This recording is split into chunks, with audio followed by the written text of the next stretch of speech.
Ton temps n'est pas extensible? Ça tombe bien. T'as 2 minutes? Bonjour, je m'appelle Mathias Chaumont. Je suis fondateur du cabinet de conseil TED. Nous sommes spécialisés dans le domaine de l'hyper-automation. Aujourd'hui, on va voir comment démarrer l'automation dans son entreprise.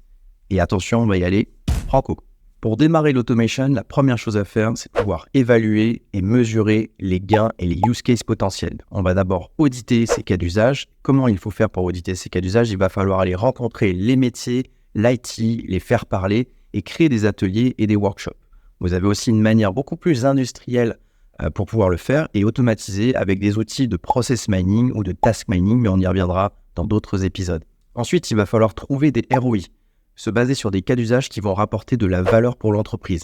Il y a plusieurs types de ROI qui peuvent être trouvés, des ROI quantitatifs ou des ROI qualitatifs. Et pour finir, ce qui va être important, c'est d'analyser l'impact. L'impact en interne.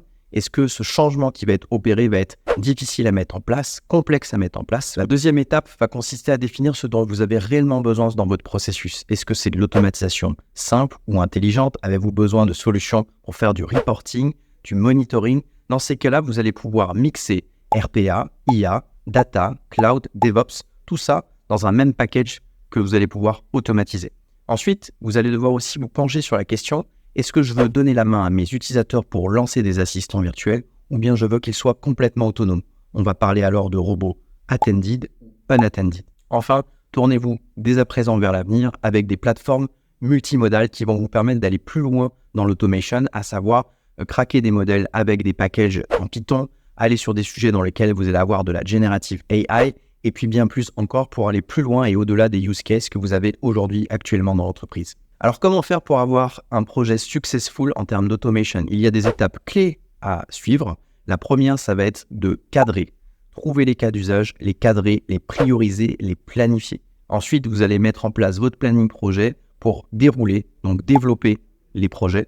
Ensuite, les tester, les fournir au métier pour pouvoir ensuite les faire adhérer et également que ce métier puisse tester en conditions réelles ce que fait l'automation pour eux. Et enfin, vous allez mettre en place du monitoring, une phase de surveillance après projet pour s'assurer que les process soient bien robotisés et qu'il n'y ait pas de régression. Et enfin, vous allez assurer une maintenance sur vos développements avec de la maintenance évolutive et de la maintenance corrective. La dernière étape pour un modèle réussi va être plutôt la vision moyen-long terme. L'objectif est de scaler, d'innover, de communiquer et d'impliquer surtout vos équipes. La première étape est donc d'aligner votre stratégie opérationnelle avec vos enjeux business et ce qu'attendent vos équipes. Il va falloir travailler sur l'organisation, la gouvernance, quelles sont les parties prenantes, qui doit gérer, manager, piloter et suivre ces projets d'automatisation.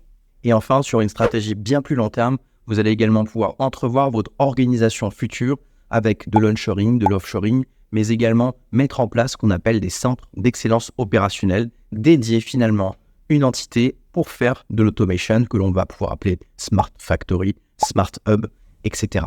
Alors si cette vidéo t'a plu, tape dans tes mains, mais surtout abonne-toi pour en savoir davantage sur l'hyper-automation.